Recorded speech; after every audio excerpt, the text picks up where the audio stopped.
సింగపూర్లో జరిగిన అగ్ని ప్రమాదంలో గాయపడిన పవన్ కళ్యాణ్ చిన్న కుమారుడు మార్క్ శంకర్ కోలుకుంటున్నాడు. ఆసుపత్రి నుంచి డిశ్చార్జ్ అయి సింగపూర్లోని ఇంటికి చేరుకున్నాడు.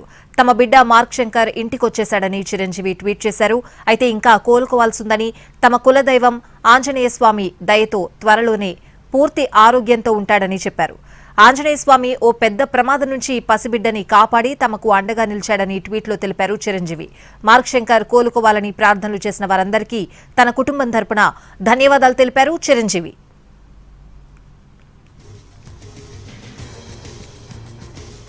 సింగపూర్లో జరిగిన అగ్ని ప్రమాదంలో గాయపడిన పవన్ కళ్యాణ్ చిన్న కుమారుడు మార్క్ శంకర్ కోలుకుంటున్నాడు. హాస్పిటల్ నుంచి డిశ్చార్జ్ అయ్యి సింగపూర్లోని ఇంటికి చేరుకున్నాడు. తమ బిడ్డ మార్క్ శంకర్ ఇంటికొచ్చేశాడని చిరంజీవి ట్వీట్ చేశారు. అయితే ఇంకా కోలుకోవాల్సిందని, తమ కులదైవం ఆంజనేయ స్వామి దయతో త్వరలోనే పూర్తి ఆరోగ్యంతో ఉంటాడని ఆయన చెప్పారు. ఆంజనేయ స్వామి ఓ పెద్ద ప్రమాదం నుంచి పసిబిడ్డని కాపాడి తమకు అండగా నిలిచాడని ట్వీట్లో తెలిపారు చిరంజీవి. మార్క్ శంకర్ కోలుకోవాలని ప్రార్థనలు చేసిన వారందరికీ తన కుటుంబం తరపున ధన్యవాదాలు తెలిపారు చిరంజీవి.